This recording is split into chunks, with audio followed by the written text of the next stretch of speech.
Hello and welcome back to the channel. Today I have a really special video just for you. I've put together a compilation of motivational speeches and talks from the greatest entrepreneurs of all time. Now, before we get into the video, I just wanted to say thank you so much to everybody who's subscribed to my channel and who likes my stuff. I actually just got monetized on YouTube and I obviously couldn't have done that without you watching. So thank you so much. Having said that, if you haven't subscribed, please smash that subscribe button. Like the videos, comment, it really helps the algorithm. Back to this. So I wanted to put together a compilation of these motivational speeches because I tend to watch them all the time by myself. So I'm like, you know what? I'll put together sort of a mashup of all of these great entrepreneurs. I'm an entrepreneur myself. I'm in real estate investing. I've owned multiple companies over the years. So this is right up my alley. So without further ado, here is a compilation of the world's greatest entrepreneurs giving motivational speeches and talks. Young person starting their career, I think there are probably a lot of things. Some of them are very well known and people have heard them many times. They're still true. One of those is you should always focus on a young person should find something that they're passionate about to do. But if you're entering anything where there's an existing marketplace against large entrenched competitors, then your product or service needs to be much better than theirs. It can't be a little bit better, because then you put yourself in the shoes of the consumer and they say, why would you buy it as a consumer? You're always going to buy the trusted brand unless there's a big difference. So you have to have a lot of passion for what you're doing, and it's totally true. And the reason is because it's so hard that if you don't, any rational person would give up. It's really hard, and you have to do it over a sustained period of time. So if you don't love it, if you're not having fun doing it, you don't really love it, you're going to give up. I take 2 weeks a year to just go off and read and think, where I'm not interrupted by work or anything else. I'm just solidly trying to think about the future, and people get to send me things to read as part of that so-called Think Week. So it's a nice mix of things. About 25% of the time that I'm out traveling around, meeting with customers. Yeah, you know, I always think that you should start with the problem that you're trying to solve in the world and not start with deciding that you want to build a company, right? I mean, the best companies that get built are things that are trying to drive some kind of social change, even if it's just local in one place.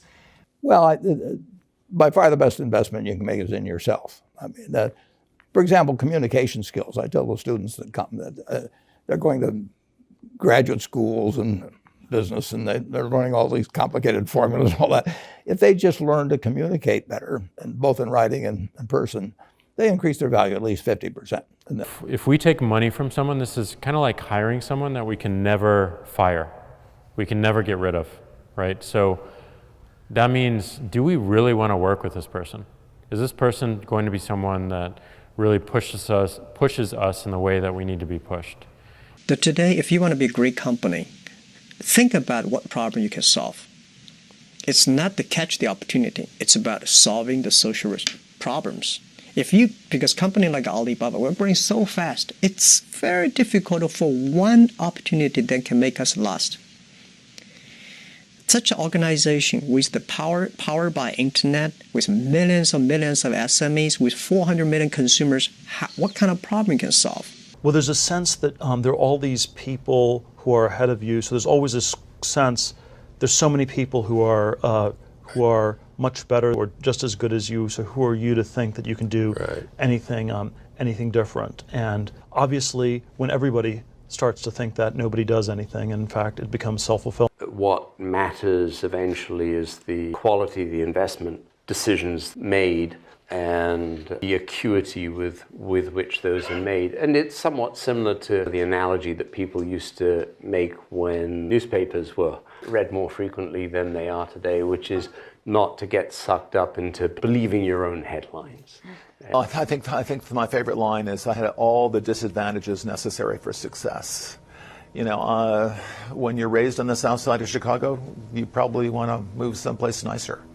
And I think if it doesn't kill you, it makes you stronger. So, as a leader of people, you have to be a great listener, you have to be a great motivator, you have to be very good at praising and looking for the best in people.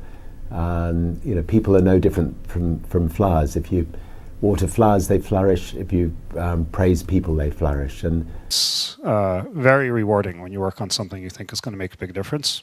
And yeah, it's a little bit harder, but I think the passion that one might bring with it brings so much more energy to that you're more likely to succeed. For me, it's about problem solving and loving to solve problems. And so if you are passionate about solving problems, sometimes I just like to describe this as like, imagine a really great math professor with no problems to solve, right? A great math professor is somebody who wants the hardest problems, who wants to solve them and loves solving them. A lot of times my issue is people are not setting goals that will be something that somebody who becomes rich or could do anything. You got to be excited about working on that for 10 years.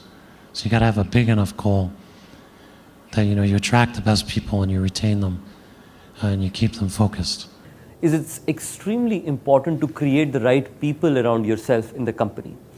If you have the right people around yourself who are all inclined to solve a problem and are going to work together to do that, even if that one product or that one website or that one business doesn't turn out, you can do anything. If you do not contribute to the economic growth of this country, if you do not create opportunities for yourself and others in your community in this country, if you do not make most of what opportunity this country is offering, I can take a bet, not just for yourself, but for your community, your family, you're literally wasting a time of your life. To the notion that if you're really going to do something, then get in, heart, body, and soul, and do it, and really care, and have the kind of brain that forces you. You're always thinking about it, and worrying about it, and caring about it, and nurturing it, and tending to it, and growing it, and just, you either be all in or be all out. Now, but if you want to start something particularly, the notion that says if you're in, get in, be all in, be accountably in. As an entrepreneur, right, it's very important to find a problem that you want to solve, that you are passionate about. Right? There is no, and this is the same thing that, in fact, Professor Sharma at UDCT, I was blessed to have him, he'd always say that I am not going to give you a list of problems and then you can go and work on anything. You find a problem. And then I will grade you on the quality of the problem that you find, and then I'll grade you on the quality of solution that you actually do. Is that people should do what they believe is the right thing to do. However, usually that's also the most difficult thing to do. And it's the riskiest thing to do. But if they believe in something, they should pursue it. And they should, like I said earlier, try to make a difference. You have to be authentic. I mean, you've got no hope if you try to pretend to be Reed Hastings or Mark Zuckerberg or Bill Gates or whoever you want to think your CEOs are that you've met. That is crazy. And you got to really get comfortable with yourself, your strengths and weaknesses. People are inspired by authenticity. You have to think about the point of impact.